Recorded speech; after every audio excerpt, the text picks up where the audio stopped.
উপস্থিত সাংবাদিক বন্ধুদেরকে স্বাগত আজকের এই জনগণ মঞ্চের প্রথম সাংবাদিক সম্মেলনে। আপনারা অনেক কষ্ট করে সময় দিয়ে এখানে এসেছেন। আমাদের এই জনগণ মঞ্চ গত 31শে আগস্ট যে কমিটি গঠিত হয়েছে, নতুন কমিটি, সেই কমিটির পক্ষ থেকে আগামী যে কর্মসূচিগুলো আমরা নিয়েছি, এলাকার বিভিন্ন দাবি দাওয়া আমরা তুলে ধরব সম্পূর্ণ অরাজনৈতিকভাবে। সেই দাবিগুলো আপনাদের সামনে এখন পয়েন্ট আকারে তুলে ধরবেন আমাদের জনগণ মঞ্চের প্রেসিডেন্ট মাননীয় শিক্ষক গিরমা বাস্কে মহাশয়। নমস্কার।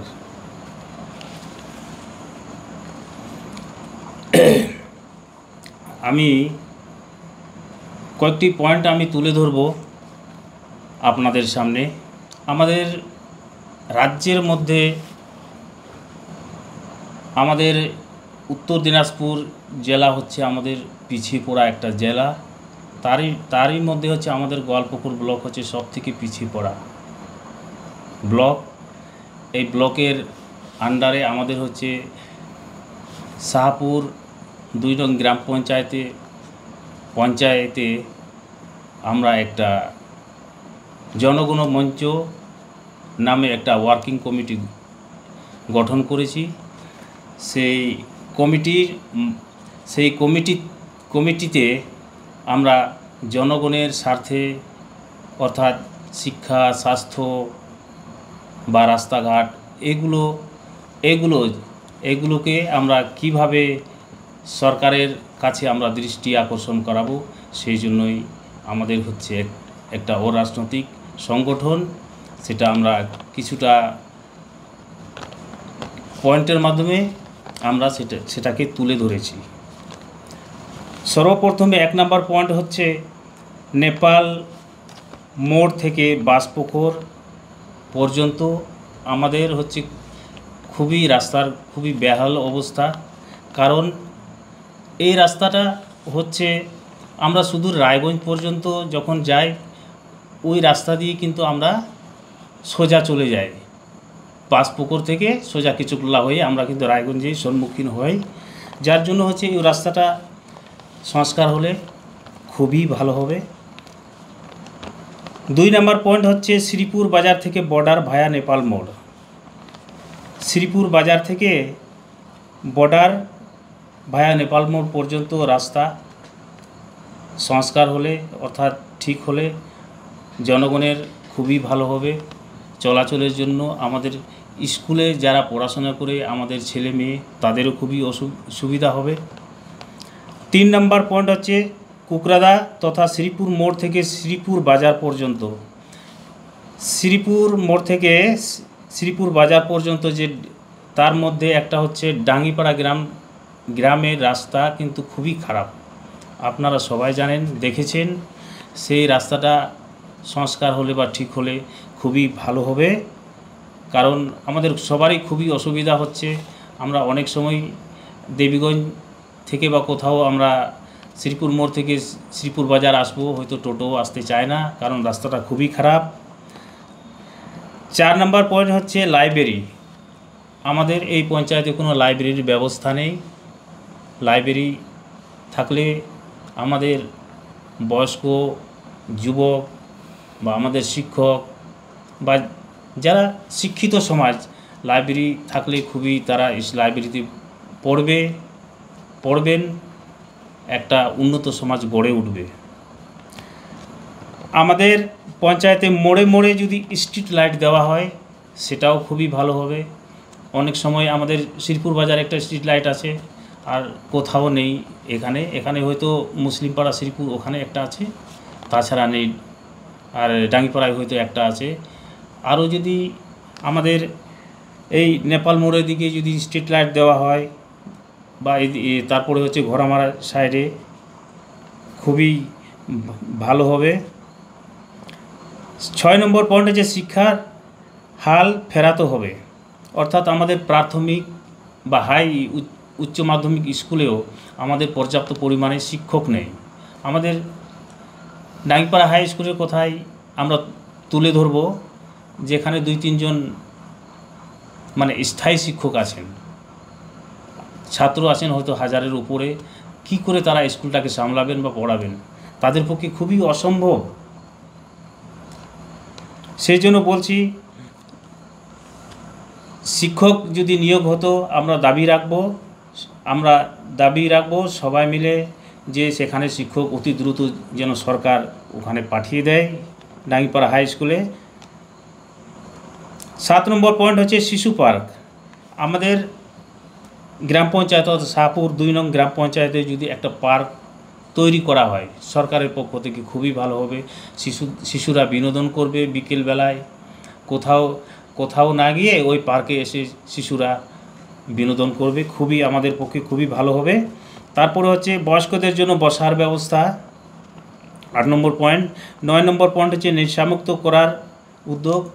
নেশামুক্ত আমাদের বুঝাতে হবে, যারা নেশা করেন তাদেরকে বুঝাতে হবে নেশা আমাদের জীবনকে সর্বনাশা করে তোলে, সেটার ব্যাপারে আমাদের উদ্যোগ নিতে হবে। 10 নম্বর পয়েন্ট হচ্ছে ডাঙ্গিপাড়া উচ্চ বিদ্যালয়ে সায়েন্স, কম্পিউটার এবং লাইব্রেরি এর ব্যবস্থা। ডাঙ্গিপাড়া হাই স্কুলে আমাদের সায়েন্স, কম্পিউটার এবং লাইব্রেরি নেই, সেটারও যদি আমরা সরকারের কাছে আবেদন করি, সেটারও আমরা দাবি করি, সেটার ব্যবস্থা করার জন্য খুবই ভালো হবে আমাদের জন্য। 11 নম্বর পয়েন্ট হচ্ছে খেলার মাঠের ব্যবস্থা করতে হবে। আমাদের শ্রীপুর সাইডে যদি একটা খেলার মাঠের ব্যবস্থা করা হয় খুবই ভালো হবে। আমাদের এখানে শ্রীপুর থেকে কোথাও যদি খেলা হয়, আমাদের শ্রীপুরের আমাদের এখানে ছেলেপেলেগুলো যেতে হয় আমাদের আমবাড়ি মাঠে। সেই জন্য বলছি, এখানে যদি খেলার মাঠ যদি ব্যবস্থা করা হয় তাহলে সবারই খুবই ভালো হবে। 12 নম্বর পয়েন্ট হচ্ছে সপ্তাহে অন্তত একজন MBBS ডাক্তারের ব্যবস্থা। সপ্তাহে যদি আমাদের স্বাস্থ্য দপ্তর থেকে একজন MBBS ডাক্তার পাঠিয়ে দেন স্বাস্থ্য দপ্তর থেকে, তাহলে আমাদের বিশেষ করে রোগীদের জন্য, অর্থাৎ যাদের ইনকাম কম তাদের পক্ষে খুবই ভালো হবে। এখান থেকে লোদন হসপিটাল অন্তত 7 কিলোমিটার 7-8 কিলোমিটার হবে হয়তো, সেই জন্য এখানে যদি MBBS ডাক্তার আসে তাহলে অত দূর যেতে হবে না, তাদের টাকাও বেঁচে যাবে। 13 নম্বর পয়েন্ট হচ্ছে লদন হসপিটাল আরও উন্নীত করতে হবে। 14 নম্বর পয়েন্ট হচ্ছে শাহপুর 2 নং গ্রাম পঞ্চায়েতকে দুর্নীতিমুক্ত করতে হবে। অনেক সময় বিভিন্ন পঞ্চায়েতে দেখা যায় মেম্বর প্রধান বা জেলা পরিষদ যেই হোক না কেন, দেখা যায় কিছু কাজ করার জন্য তারা কিন্তু টাকা চেয়ে নেন। অনেক পরিবার আছে কিন্তু সেই টাকা দেওয়ার ক্ষমতাও নেই। সেই জন্য আমরা একটা দাবি তুলেছি, পঞ্চায়েতকে, শাহপুর 2 নং পঞ্চায়েতকে সেটা দুর্নীতি থেকে যেন মুক্ত হোক। 15 নম্বর পয়েন্ট হচ্ছে শ্রীপুর বাজারে জল নিকাশি ব্যবস্থা। আমাদের বর্ষাকালে শ্রীপুর বাজারে আমাদের খুবই অসুবিধা হয়। সবজি যে দোকান দিবে সেটার খুব অসুবিধা হয়, জল ভরে যায়, আর জল কোথায় যাবে সেটার নিকাশি করার ড্রেনের কোনো ব্যবস্থা নেই। সেটা আমরা দাবি করছি, একটা ড্রেন যদি করা হয় তাহলে খুবই ভালো হবে। তারপরে হচ্ছে কারেন্টের লোডশেডিং। অনেক সময় দেখা যায় কারেন্ট লোডশেডিংয়ের জন্য কারেন্ট চলে যায়, সেটারও আমরা দাবি করছি যেন লোডশেডিং যেন না হয়। এই 16টি পয়েন্ট আমরা জনগণের সুবিধার জন্য আমরা তুলে ধরছি। আপনারা আমাদেরকে সাহায্য করবেন যাতে আমরা কাজ করতে আমরা আরও আগ্রহী হই। আমরা সাথ দিলে আমরা অনেক দূর পর্যন্ত আমরা যেতে পারবো। তারপরে এই সব দাবিগুলো নিয়ে আমরা গ্রাম পঞ্চায়েত বা BDO বা SDOর কাছে আমরা যেতে পারবো, যাতে কাজগুলো খুব তাড়াতাড়ি অতি শীঘ্র জনসাধারণের জন্য করা হয়। তাই আপনাদেরকে ধন্যবাদ জানাচ্ছি। এই বিষয়ে এখন পরবর্তী সংক্ষিপ্ত বক্তব্য রাখবেন আমাদের এই জনগণ মঞ্চের ভাইস প্রেসিডেন্ট মাননীয় উত্তম সরকার মহাশয়। এই দাবিগুলো যে বলা হলো, এই দাবিগুলো পূরণ না হলে বা আমরা পরবর্তীতে কি পদক্ষেপ নেব সেই বিষয়ে উনি বলবেন, এবং ওনার যদি কিছু বক্তব্য থাকে সেটা উনি বলবেন। আমরা আশাবাদী যে এই দাবিগুলো অবশ্যই প্রশাসন দেখবে বা দেখার পরে সেটা সম্বন্ধে বলবে যে কতটা নেওয়া হচ্ছে বা নেওয়া হচ্ছে না। তাই আমরা চাচ্ছি সেটা অবশ্যই করবে প্রশাসন। যদি সেক্ষেত্রে না করে থাকে প্রশাসন, সেক্ষেত্রে আমরা কী করবো, একটা জনসাধারণের উন্নতকে আমরা আরও জনগণ নিয়ে আমরা ছোট্ট একটা মিটিং করে তাদেরকে আপাতত জানাবো। সেটা না হলে আমরা একটা বড় একটা মিছিলের ব্যবস্থা করবো, যার মাধ্যমে আমাদের এই প্রশাসনের যে পক্ষ থেকে একটা ছোট্ট একটা ভুল ত্রুটি হয়েই থাকে ওদের কাজের বিরুদ্ধে, সেটা যেন আমরা উপকৃত হতে থাকি এই প্রশাসনের কাছ থেকে। আর যতগুলো পয়েন্ট বলা হয়েছে এর মধ্যে থেকে যেগুলো যত সম্ভব রাস্তাঘাটের কথা বলা হয়েছে সেগুলো যেন তাড়াতাড়ি করা হয়ে থাকে প্রশাসনের কাছ থেকে, সেটাই আমরা আশাবাদী। আমাদের এই জনগণ মঞ্চের একজন ওয়ার্কিং কমিটির মেম্বার মনোরঞ্জন বিশ্বাস, উনি আপনাদেরকে কিছু বলবেন। নমস্কার, জোরে বলুন। আমি মনোরঞ্জন বিশ্বাস বলছি। যে আজকে আমাদের শ্রীপুরটা আমরা টোটালি শ্রীপুর, উদয়নগর, ঘোড়ামারা, আলপাড়া সব কিছু নিয়েই আমাদের শ্রীপুর। তো আমাদের শ্রীপুরের আজকের যা পরিস্থিতি, মোটামুটি আমরা রাজ্যের মধ্যে, দাদা বললো একটু আগে যে রাজ্যের মধ্যে আমাদের সব থেকে পিছিয়ে পড়া জায়গায় আমরা বাস করি। সেটা পুরোপুরিটাই সত্য, কারণ আমরা একদম লাগোয়া বর্ডার সাইডে আছি। আমরা সব দিক থেকে মানে সেরকমভাবে উঠে সারতে পারি না সময়ের সাথে সাথে। তো আমি বলবো মানে আমাদের যে আজকে অরাজনৈতিক একটা সংস্থা আমরা তৈরি করেছি, যেন প্রশাসনের কাছে আমরা মানে সুন্দরভাবে, মানে অতি সুন্দরভাবে পৌঁছাতে পারি। প্রশাসন যেন আমাদেরকে মানে সঠিকভাবে দেখতে পারে। না, শ্রীপুর বলে একটা জায়গা আছে, সেখানে মানুষ যথেষ্ট সচেতন, কিন্তু সেখানে আমরা প্রশাসনিকভাবে সুবিধা দিতে পারছি না। যেন এই সুবিধাটা মানে তারা আমাদের কাছে বারবার দুয়ারে এনে দিচ্ছে, আমরা যেন তাদেরকে যথারকমভাবে সাহায্য করতে পারি। তো এই ব্যাপারে আমি বলবো যে আমাদের ওই উদয়নগর থেকে যে বাসপুকুর মোড় অব্দি যে রাস্তাটা আছে, সে রাস্তাটার খুবই বাজে অবস্থা। সেখান দিয়ে একটা মোটর সাইকেল কিংবা একটা সাইকেল নিয়ে কোনোভাবেই বর্ষার সময় পারাপার হওয়া যায় না। আর যেটা হলো আমাদের মানে বাজার, শ্রীপুর বাজারটা যেখানে মানে এই বাস মানে যেটা আমাদের NBSTC বাসটা আসে বিশেষ করে, তার এখানে সেরকম পার্কিংয়ের কোনো ব্যবস্থা নেই। তো আমি চাইবো যে আমাদের এখানে যেন পার্কিংয়ের ব্যবস্থাটা খুব সুন্দরভাবে হয়। ঠিক আছে, একটা বাস স্ট্যান্ড মানে যেটা আমাদের এখানে তো সেরকম বাস স্ট্যান্ডের প্রয়োজন পড়ে না, মানে বাসটা যেন মানে ভালোভাবে যেন ঘুরতে পারে, অ্যাটলিস্ট ঘুরে যেন সে নিজের গন্তব্যে যাওয়ার জন্য একটা জায়গায় যে দাঁড়ানো দরকার 5 মিনিট হোক 10 মিনিট হোক, সে যেন সঠিক জায়গাটা পায়।